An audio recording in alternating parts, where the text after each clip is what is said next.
Okay, so I'm still a little late. It's Friday right now. I recorded this, I believe, on Tuesday. No, it was Monday. Whatever. That's beside the point. These predictions are pre game one. Okay, I'm gonna make that clear right off the bat. I just couldn't get it edited in time for it to come out because there's this thing I have. It's called school. So yeah. So here are my playoff predictions. It's that time of year again. It's playoffs, baby. Now, I know what you're thinking. I just uploaded a video about playoff hockey already. Well, yeah, but that was just for the Predators and the Devils. Now I look at and analyze every team and pick my first round winners, because I'm not going to pick who's going to win the Stanley Cup, because quite frankly, I don't want to. Here we go. In the Western Conference, we have the Nashville Predators taking on the second wild card, that Colorado Avalanche, who won their last game against the St. Louis Blues in order to put themselves where they are. They fought hard and battled all year and were there for pretty much most of the year, and they just played awesome hockey. Nathan MacKinnon is definitely a hard candidate. I don't think he should win because Taylor Hall, but he's just been fantastic. That whole first line has been great.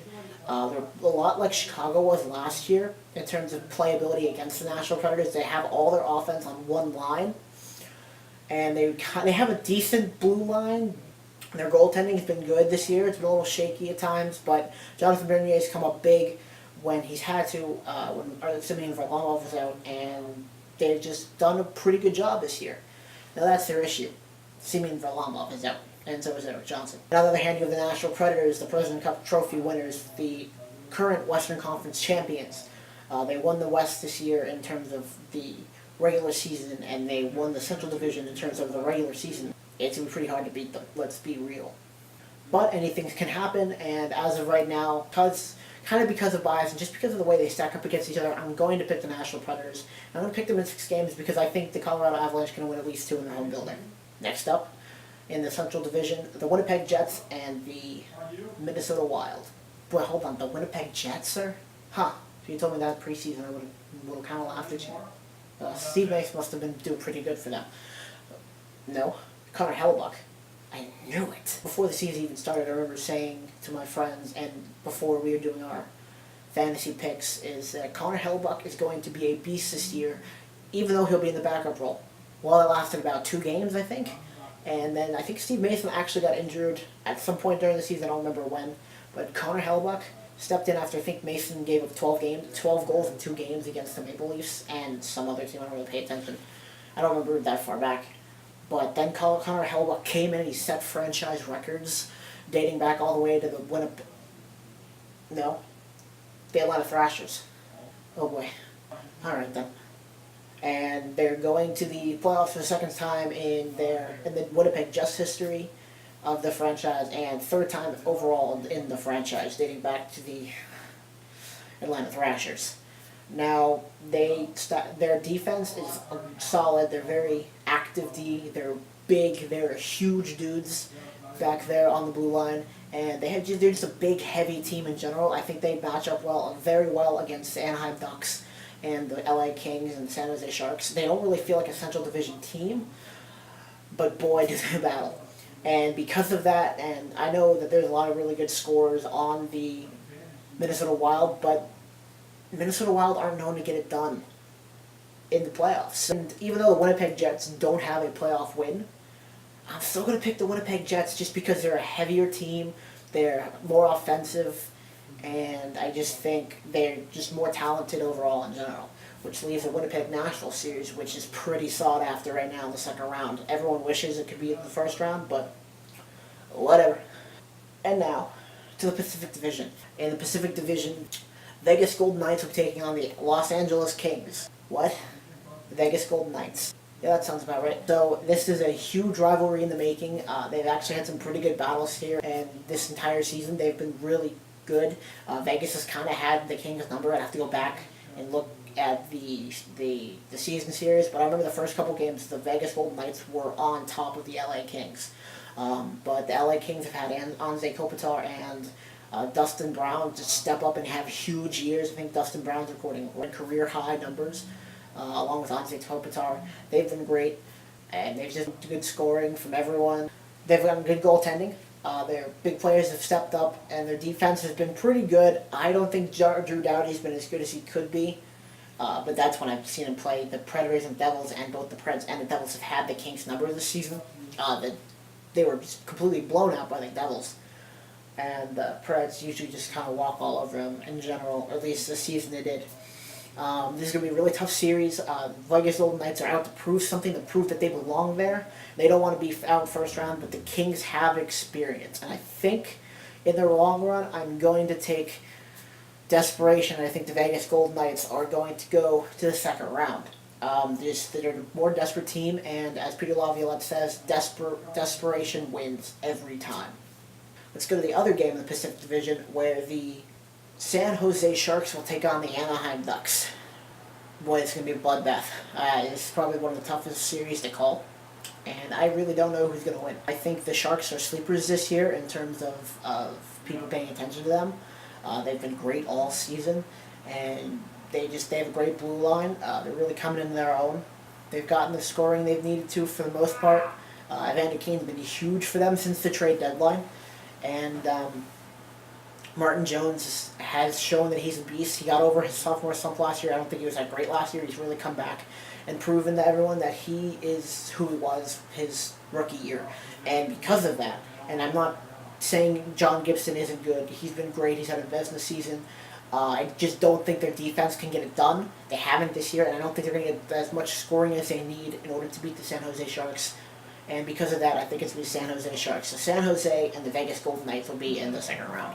Now on to the Eastern Conference. In terms of the Eastern Conference, let's start with the Atlantic Division. So the Atlantic Division is going to be a little weird because 5 metropolitan teams got in. So anyway, first round matchup, New Jersey Devils are going to Tampa to take on the Tampa Bay Lightning. A lot of people are calling this a sweep already, and they did the same thing with Chicago and Nashville last year. I don't think that the New Jersey Devils have quite the blue line. They don't have anywhere near the blue line the Nashville Predators did even last year, and that blue line has beefed up since then. Because of that, I'm actually gonna say they'll probably survive 6 or 7 games at the least, at the least. And I think the Tampa Bay Lightning are going to take that series, no doubt about it. Probably in 6 or 7. The Boston Bruins and the Toronto Maple Leafs. Oh, you Leaf fans, especially you, Steve Dangle, have been waiting for this moment your entire 5 years of hockey. It has finally come. You get to have your way with the Boston Bruins. And for the love of God, from Marcus Johansson and everyone else from the New Jersey Devils team, please do it. Please. The Maple Leafs have so much depth on the wing, and which is why I think they match up really well against the Boston Bruins. And I kind of think the Boston Bruins are a little bit like the Colorado Avalanche, where all their offense comes from the one line. I mean, they do have depth scoring. I'm not taking that away from anyone. They've had just nobody's come up from Providence or through the draft or whatever from college, and they've been fantastic. They have a deadly power play unit. Tuukka Rask has been playing out of his mind, and if he can't do it, Anton Khudobin can come up and do it. I just don't think that they can match the depth that the Toronto Maple Leafs have on the wing, at center, because they have centermen playing on the wing, and it's just, they're insane. Frederik Andersen has had a Vezina candidate season. Don't know why he's not even in the top 6. That's ridiculous. Anyway, the Toronto Maple Leafs are awesome. I just think they lack on the blue line, and I think that that's where the Boston Bruins are going to get them. But geez, can they score their way out of some problems? Only issue is that they can't hold leads. So again, just like the Sharks-Anaheim series, I think it's going to be a tough one. My heart says the Leafs, my mind says the Bruins, and so I'm going to flip a coin. Heads, Leafs. Tails, Bruins. The coin has spoken. The Boston Bruins will move on and take on the Tampa Bay Lightning. The Metropolitan Division. The first wild card was the Columbus Blue Jackets. They'll go to Washington, D.C. and take on the Washington Capitals. The Capitals have had their number all year. The Blue Jackets have beaten them once. It was a 5-1 victory. It was dominating, but there was a bit of a slump there by the Capitals. and I'm not really going to talk that up at all. And this Columbus has not played well against Washington, kind of like Pittsburgh, and I can see a bit of a budding rivalry there. I can definitely see a Brandon Dubinsky and Tom Wilson fight. Columbus's blue line might be a little bit better than the Washington Capitals, but if they are, it's not by much. Both are offensively potent. I think the penalty kill on Washington is better than the power play on Columbus, and I think that's what it's going to get it done in this series. Both teams, I feel like, are going to take a lot of penalties in this series, whether it be roughing penalties, whether it be tripping penalties, slashing penalties. I don't know how hard they're going to crack down on all this crap. But I just think Washington, because of experience as well, they're going to take the series pretty easily. I'm not going to say in 5 games, maybe 6 games. I think it might take 6 games. So I think Washington's going to come out of that one. The Battle of Pennsylvania for the 4th and final matchup in the East. And, I hope this series is violent. I hope they beat each other. I hope they beat the crap out of each other, because if they do, oh dear Lord, will it be great for everyone. Because beating up Penguins team or beating up Flyers team could really give the Washington Capitals a chance to make it out of the second round for the first time in a very, very, very, very long time. It's happened. It just hasn't happened in a while. I hope they're angry. I hope hatred is fueled into this battle. And yes, so this is another one, tough one to call. Pittsburgh obviously has the edge because they just have more experience. Their team is deeper. But the Flyers have a young decor who's really good, and the Pittsburgh's team defense is just absolutely garbage. That's why they end up in 6-5 games against Columbus. Even if they do win the games in overtime, they're still 6-5. Matt Murray hasn't been himself this season. They're back, and if Matt Murray gets hurt, they're screwed. The Smith has been okay. The other guy has been okay. I don't remember. I don't think... Yeah. But the Penguins have had the Flyers number all season, and that might play a part into it. I'm actually going to flip another coin again, because I don't know who's going to win the series. Heads, Penguins. Tails, Fly.